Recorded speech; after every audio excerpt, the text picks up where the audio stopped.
But I do remember this like drastically transforming our marriage. I think a lot of people can get caught up on if they're right or wrong. I'm sorry. What word always comes after I'm sorry? I've grown. You've transformed. That's true. That's true. You're listening to Let's Get Naughty, A podcast for real talk and honest conversations about all things relationships and marriage. The good, the bad, and the naughty. Whether you're already married, almost married, or wanting to get married, we're here to help you build a solid foundation for a love that lasts. Let's get naughty, y'all. Hello, y'all. Welcome back to another episode of Let's Get Naughty. I'm sorry that they have to listen to this episode. Today we are going to be talking about apologizing in your relationship and not saying I'm sorry. I mean, the first and obvious thing that if you don't know, you're going to learn very soon in marriage is that you are going to hurt each other. Right. Yeah. We got to start there. I mean, we've talked about this already in plenty of episodes at this point, but it's so important to know that you are going to make mistakes in your marriage, right? Like there's just no way. You're two broken people. You want different things. You're going to hurt your partner. No matter how perfect you try to be and how much you try to love your partner, you're going to mess up and you're going to hurt them. You're going to say the wrong thing. You're going to hurt your spouse. Or your spouse is going to hurt you. Yeah, I mean, both are going to happen. Conflict can do two things. It can grow the divide between you two wider, or it can bring you back closer together. And it's all about how you respond to it. So the same is true. I mean, hurting your partner, like messing up inside your relationship, is a part of conflict. I feel like conflict can happen aside from you messing up, but it's a part of it. And so it's all about how you respond to it, right? It's all about how you choose to reconcile those hurts. And we've talked previously, especially in our episode 2, talking about weenie. Yeah. That recognizing your negative patterns is like very helpful in addressing and dealing with conflict. But there's, just because you're recognizing your patterns, you still need a roadmap of how do we come back together? Like, how do we work through something that's small, something that's large? How do we come back together? Yeah. So today we're going to share one of our favorite conflict resolution tools that when we were taught this after we got married. I do remember this like drastically transforming our marriage. Yeah, it really changed how we address conflict. It changed the language that we use with each other. Right. And this is a tool that we have shared with all of the couples we've mentored through premarital counseling. And this, along with weenie, right? I would say these are the top 2 things that couples tell us, like, this really stuck with us. This is something that has transformed our relationship and our future marriage. It's just so tangible. It's so very tangible. Practical. Very practical. You can apply this right when you finish listening to this episode. And I mean, I don't think it's over-exaggerating to say that this transformed our marriage. Yeah, I mean, it's definitely had a large impact. Transform is such a big word. That's a big word. You're not sure you use that? I would definitely use that. And maybe it's because I struggled more with apologizing, which we'll probably get to. Yeah, I think that's probably... I think you've transformed. I've grown. You've transformed. That's true. Okay, so let's just start by talking about the different ways that people respond to conflict or respond to messing up in their relationship. What are kind of like the different responses that people typically have? Yeah. So, I mean, obviously the first big one is that people just don't address things. Sure. They'll either walk away frustrated and then come back together like nothing happened, or people just like stew on things and they're bitter and mad and they just won't even think about an apology. Yeah. You can hold on to the hurts and build up your case of righteousness of like, here's all the ways that you've wronged me this last week. I mean, we all do that. That is the classic ledger book. They've wronged me in all of these ways, and then look at my side of the ledger and dang, I'm a pretty good partner. I'm a good spouse. I'm a good partner. Yeah. Because I don't have as many things, at least when I'm keeping score for myself. I've got more on my side of the tally. Yeah. Yeah. So, yeah, I think those are two great examples. You can either, especially if you're the offender, you can choose to just not address it, and then the offended party can hold on to it. I think the next step from there is saying, I'm sorry, right? Like, let me give the example of I am in a bad mood. I'm hangry. We know that that's never good. And I snap at you because I'm like, hey, you get the brunt of my frustration. I don't know what I say, but I like snap at you. I say something snarky. It's less than loving. You do get a little snappy when you're hungry. It's like the Snickers commercials. Yeah. Betty White playing football like Betty White. It's pretty cute though, because you're such a nice person that when you're kind of like angry, you're like just like you're happy angry too. Yeah. At this point, you totally know it's like, okay, you need food. Here. Yeah. Yeah, that's true. But that's an easy example. Let's talk about what that could look like. So I could, like, obviously, after I snap at you, I know I just messed up. So I can, one, not acknowledge it, and we just move forward after I get some food and pretend like everything's fine. Two, I can say, I'm sorry. So let's talk about how I'm sorry normally goes. I'm sorry. What word always comes after I'm sorry? But. Like with a single T. Yeah. Well, or big butts. Yeah, but not with the double T's. This is not the body part, but what so often happens when we apologize, and I will fully own that I used to do this terribly. We say, I'm sorry, but here's what you did wrong. Or I'm sorry, but here's why I did what I did. Yeah. And make excuses. Here is the justification of why I was actually right. Yeah. In how I responded. Yeah. And basically so I'm sorry that you're upset, but I'm still right. Yeah, you're basically saying that I was right and I'm sorry it hurt your feelings. Right. But I'm right. But I'm right. At the end of the day, I'm right. Yeah. Yeah. And we use that language all the time. And it's I'm sorry. And if you look at the English language, as soon as you use the word but, everything that came before but means nothing. So you're not actually apologizing if you say I'm sorry, but. Right. So I would like first thing to do right now from this episode moving forward, start to pay attention when you catch yourself or your partner apologizing and you hear that language of I'm sorry. Notice how often it is followed by a but, an excuse, a qualifier. So often.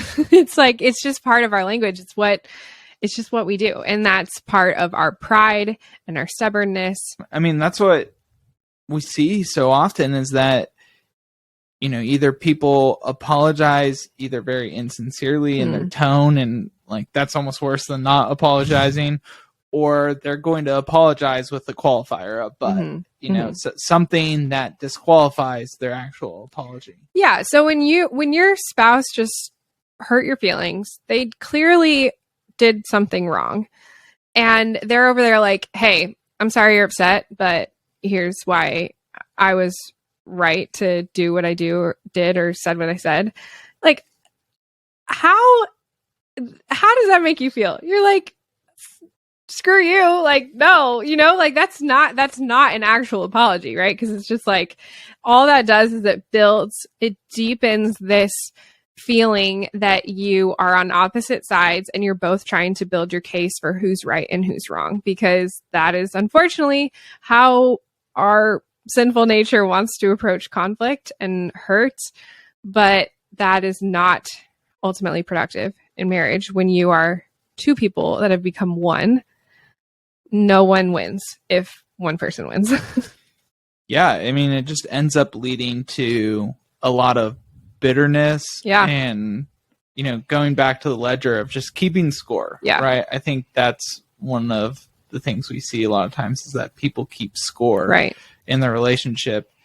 And I think that's caused by not apologizing well. And I think it's like perpetuated by that, you know, like when you're not apologizing to each other, it makes you more bitter and then less likely to apologize in the future. Right. So yeah, those accounts build longer and longer, right? You've just got longer and longer accounts of keeping that tally, because every time you don't properly reconcile, they just build up. Yeah. And that's what we want to avoid. Right. So clearly we just gave some examples of how I'm sorry is hardly ever enough, right? It never really leads to true reconciliation. It's also always done poorly. And so one of our recommendations here is just like a very simple step that is just a total paradigm shift of this common practice that we use, but it changes the meaning and it changes the effectiveness of how these conversations and how meaningful they are. Yeah. So what we are going to challenge you to do, what this whole episode is about, is to stop saying I'm sorry and instead start asking one question, 4 letters. Will you forgive me? With a question mark at the end. I know this sounds simple, but this was transformational for us, at least for me, someone who was bad at apologizing. Let's talk about why this is so different. We just gave examples of why I'm sorry, like typically often looks cheap and it doesn't really mean that much, especially when we follow it up with qualifiers. But what happens is when you say I'm sorry, that's a one-sided transaction. Like, it's not even a transaction. It's just a one-sided giving of some words, right? Like when I hurt you and I say, I'm sorry, I'm throwing some stuff at you, you're not participating in that. Forgiveness, the act of forgiveness, is granted by the grantor of forgiveness. So therefore, the offended party is participating in this reconciliation. That's the biggest difference. And like, that is what we saw as a transformation in our marriage, because it turns reconciliation of hurts into a two-sided transaction, and it invites you to participate in the reconciliation. I think that's the beauty of it, is it changes it from one person reaching across the divide of conflict, you know, like that like actual divide that you can like feel, and it's one person reaching out and maybe not doing it well, to one person just reaching and humbling themselves to the other by asking, you know, the words that I will often say is like, I will say I'm sorry, right? But then I follow it up with, will you forgive me? Right. And so there's no qualifiers. There's, you know, we'll kind of talk through some of like how to do this really well, but there's no qualifiers. And then the responsibility transfers to your partner, right? And you have humbled yourself. You've put yourself out there to your partner, and you've like truly identified that I have hurt you and that I care more about reconciliation than being right or my justifications around what I did. Right. Right. That's a huge piece of it, is that humility, because asking for forgiveness requires a lot more humility than just saying I'm sorry. That just sets a very different tone for how this conversation goes down. And so I think what would just be helpful is just to probably just jump in and give some practical tips of like how to do this well and how to make this powerful for people as they address it. Okay, so there's 3 steps to this process of asking for forgiveness. It doesn't have to be a lot, but it's kind of these 3 puzzle pieces that fit together in a particular order that I think is the most effective way to go about asking for forgiveness. So step 1 is to own the specific action.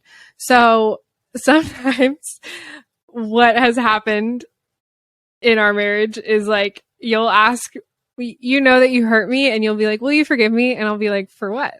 Like, well, which of the things are you asking for forgiveness on?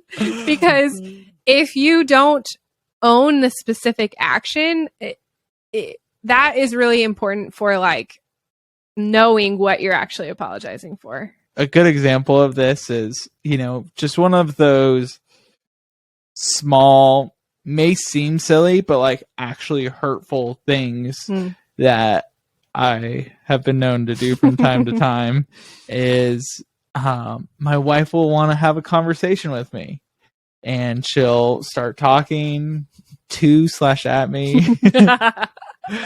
And I might be sitting there on my phone, and I'm not being loving and actively listening to what you're saying and communicating and caring about what you're communicating. I'm really kind of checking out. You're on your phone, reading Twitter, whatever you're doing, and I want to talk to you, so I start talking at you, and you're like, yeah, and you're like kind of responding, but you're still scrolling, and I'm like, yeah, I'm totally checked out. Put your phone down. That's hurt Mollie, and it does hurt Mollie. And the first thing that I need to do when I apologize is to say, like, hey, here's what I did. I was on my phone and I wasn't caring enough about the conversation. I'm sorry. Yeah. So the first sentence is, I'm sorry for not putting down my phone when you started talking to me, right? Like owning that particular action. And so in owning that action, I think it's also important to know that your action might seem small or it might be really big, but just identify the action. It may not be, objectively wrong, but it could be hurtful. And so just identify the action. I think a lot of people can get caught up on if they're right or wrong, but don't worry about that. Just identify the action that hurt someone. Right.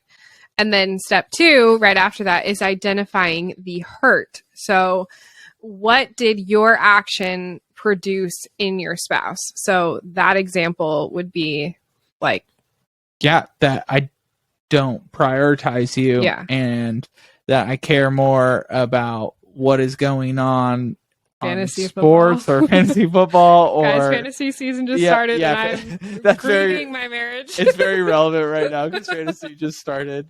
I'm like, oh no.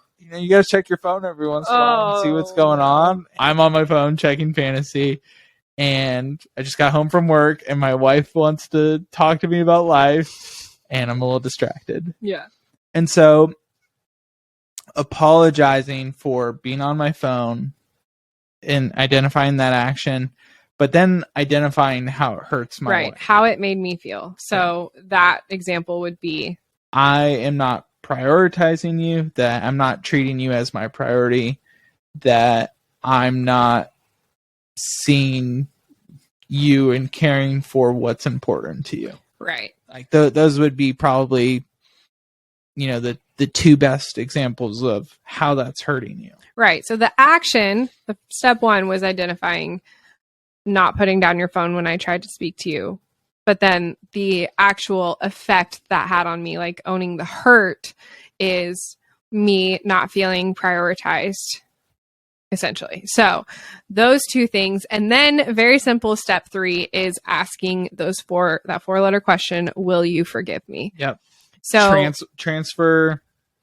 you're transferring the reconciliation wand from me to you. Yes. And I've now reached out. Yes. And it's really on your partner now. Yeah. Yeah. And so asking for forgiveness looks like those 3 steps. Now, my piece in this, being the grantor of forgiveness, you just said, will you forgive me? I have 2 choices. I can say, yes, I forgive you, or I can say, no, I don't forgive you. The second option is not a great one, right? I think there have been moments where I've maybe been like, I don't want to, but like basically your option is to say, yes, I will forgive you. Now that's pretty simple. Like it ends there. That's all you have to say. But in a lot of ways, this is the harder part because along with saying, yes, I forgive you, you have to do the action of forgiveness. And what is that? It is the decision to lay down that hurt and not hold on to it and not keep record of it and to let it go. And sometimes in our stubbornness, that can be really hard. when you are feeling hurt and wronged in that moment, what we're asking you to do and what your partner is asking you to do by following this process is that fresh mark you just put on the record scorecard, like to completely erase it, that will never come back. And that can be a really hard ask. Yeah. Like we're talking about something smaller and, not being fully present with my spouse. But when, when you get into the big and the large and the real arguments and the big conflicts, like letting a big hurt go can be really hard. Look, y'all, with divorce rates near 50%, there is no question getting married is one of the biggest decisions you'll ever make. That is why we created Ready to Not, our premarital course to help you build a solid foundation for a lasting marriage. You'll take the world's leading relationship assessment, get a personalized report on the strengths and growth areas of your relationship, and watch lessons where we help you understand your results and give you tools and exercises to grow in 9 different areas. This is designed to give you structure to have the important conversations you need to have and to get clear on your expectations in everything from finances to family, conflict, sex, roles, faith, and so much more. Research has proven that investing your time in a course like this will increase your marriage success rate by 30%. Don't just prepare for your wedding day. Invest time preparing for the lifelong marriage that will follow it. And if you're already married, can we just say that this would make an amazing wedding gift? With Ready to Not, we'll help you move into marriage with clarity and confidence. And a special discount just for Let's Get Naughty listeners, go to knottedmarriage.com/ready-to-knot and use code LGK25 for $25 off. That's knottedmarriage.com/READYTOKNOT and use code LGK25 for $25 off. Now back to the episode. To be fair, forgiving is not forgetting. It is not forgetting. So we're not asking you to forget ways that your spouse has harmed you, especially if they're like unhealthy patterns. And obviously, there are boundaries around this whole conversation. If there's any actual harm or abuse, like put that disclaimer out there. Like we're not even talking about abusive situations. We're talking about 2 broken people messing up and hurting each other. So there have been patterns, like bigger hurts for both of us on both sides of our marriage where, we've asked for forgiveness, but just because of situations and who we are, like those things continue to come up. And so it's not like because you said to me one time, yes, I forgive you, that like you can never be hurt by that again, but you're making that choice when I ask you to forgive me to lay it down and to lay it at the foot of the cross and to ask the Lord to take it and to like not hold that against your partner and to choose reconciliation and unity over your pride and your stubbornness and like your hurt, right? Like that's what that action is. So that is pretty simply like that 4-step process, right? The three steps for the asker of forgiveness and then the grantor. Hopefully that one example was helpful. I know it's kind of silly, but it's not, because like I do get frustrated when you are scrolling fantasy, not listening to me. And so we have to practice that. I mean, in today's world, I feel like that's like almost a universally applicable thing where, we will focus on phones or all of the distractions in our life over our partner. And so I think that's like very relevant. Sure. And it is hurtful, but I think that's one of the things we want to just start to communicate is we believe that the small things, the small fights that a lot of people don't see as significant, we see as significant. Right. Because it's the patterns and how you handle those small fights still go on the ledger book and they build up.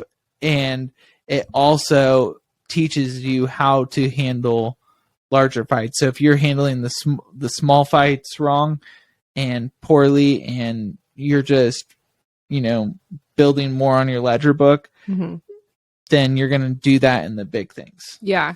Yeah. So you just gave the example of like the wrong way of doing it, where if you're not practicing that, it's building up and causing greater divide.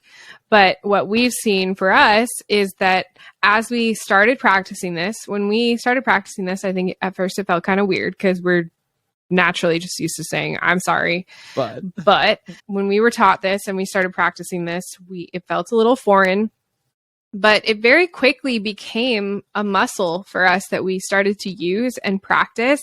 And now it is very natural for us inside our marriage to use those 3 steps to frame pretty quickly when I know that I wronged you, to just like own it, recognize the hurt, and ask for your forgiveness.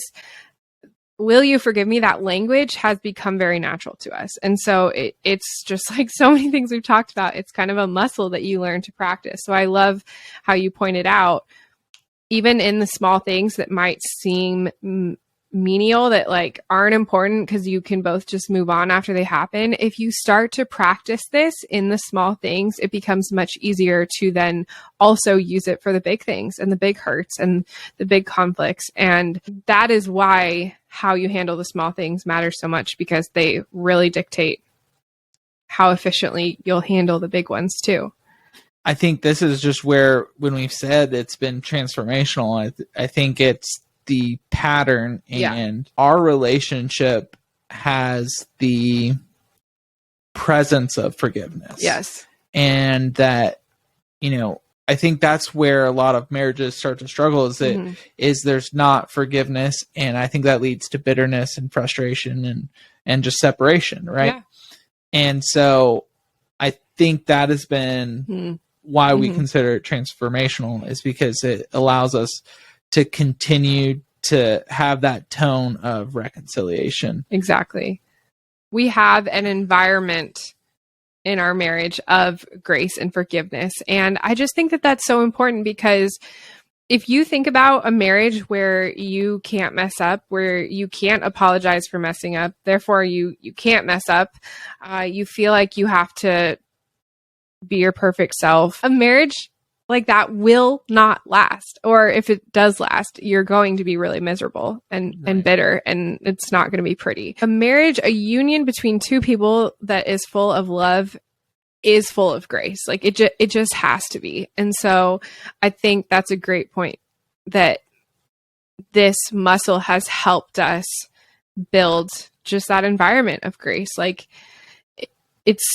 I think people talk a lot about how like marriage is beautiful because you see my brokenness. You get my worst parts along with my best. Like you get the best of me, but you also get the worst of me. And so creating an environment where I'm asking for your forgiveness on that, it's just creating that space of grace. That is probably the underlying foundation of why this is so powerful and so important. I think something that's changed in our relationship is I would say before we really learned this, I would say I was a better apologizer.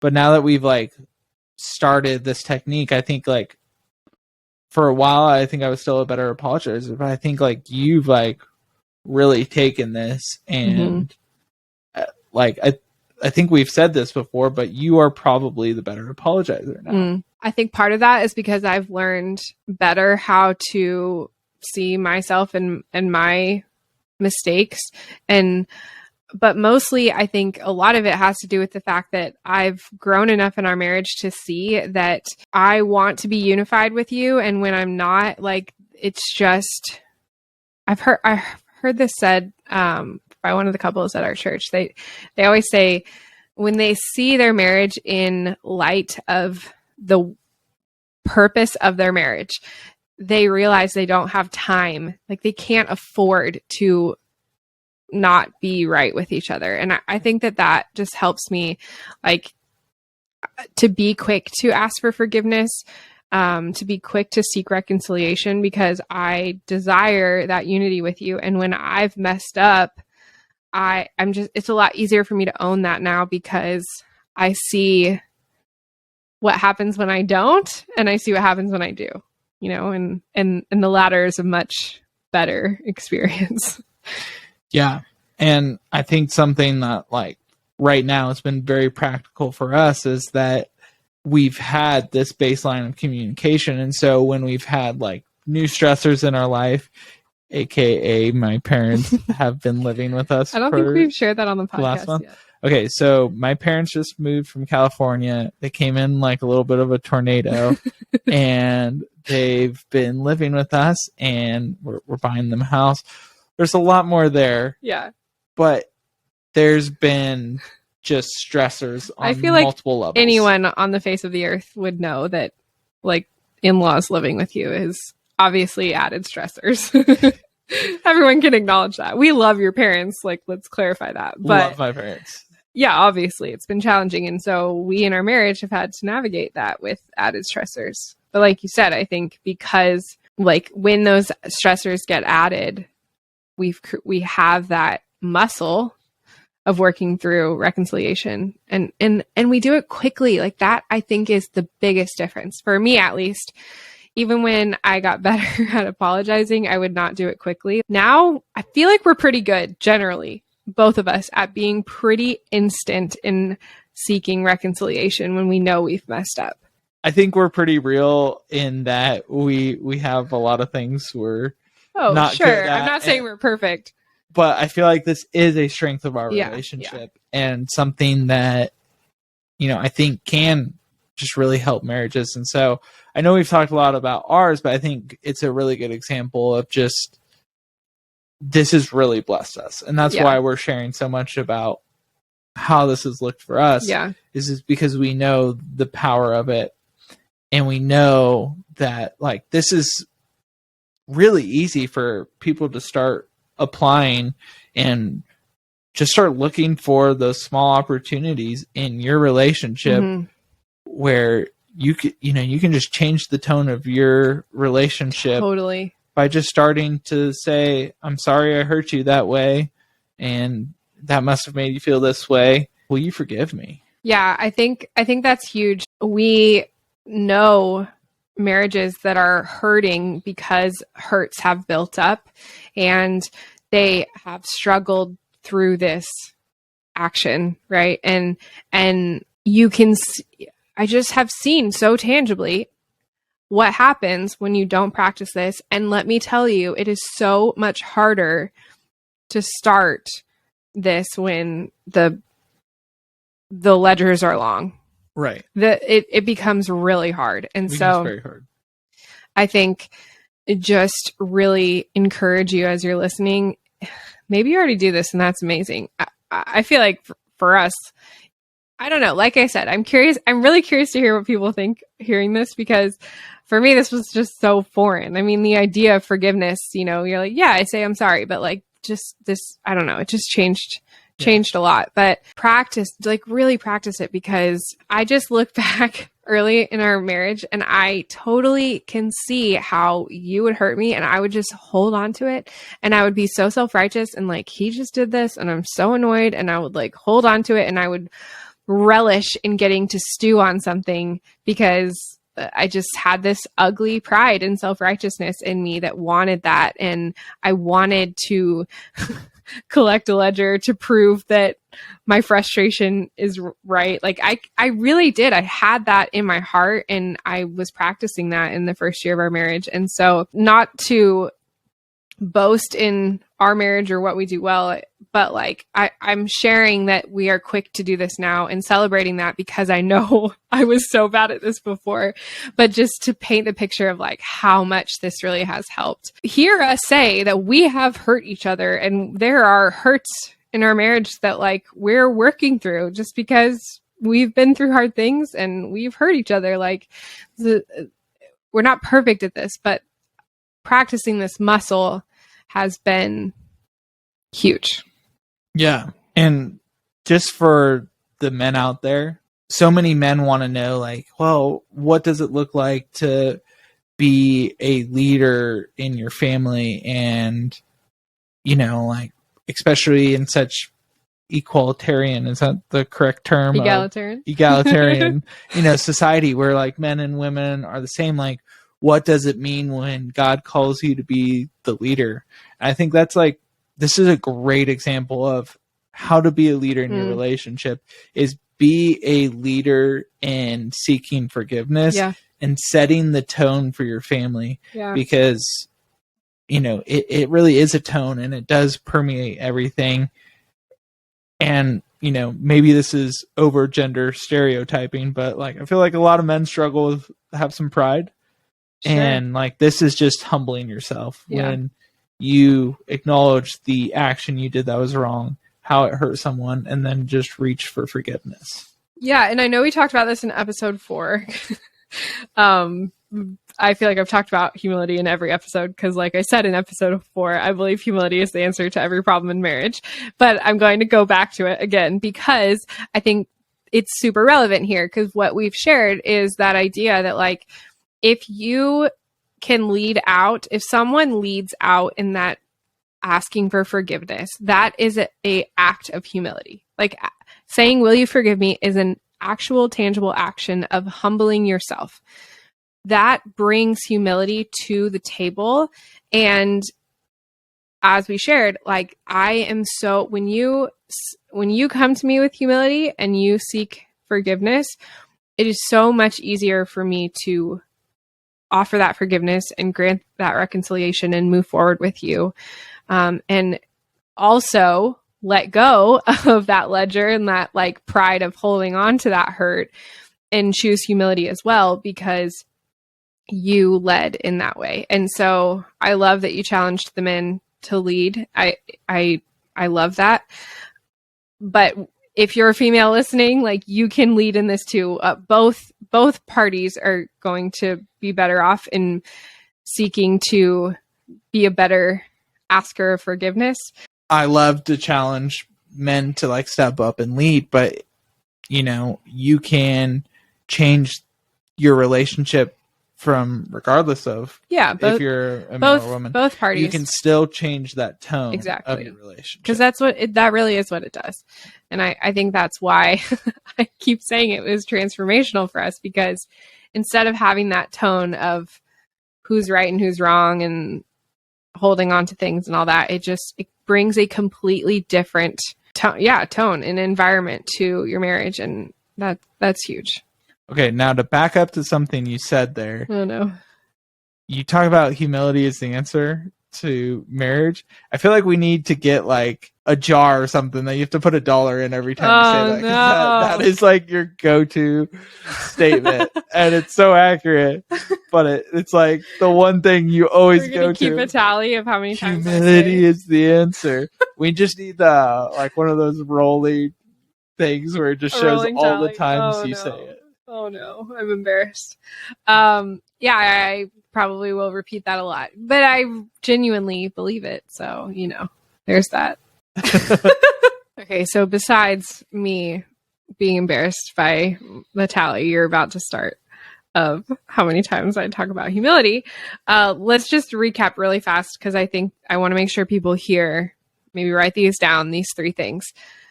1, own the specific action. 2, identify the specific hurt. And then 3, ask for forgiveness. We do want to challenge you to practice that. Like go and really think about where in your relationship.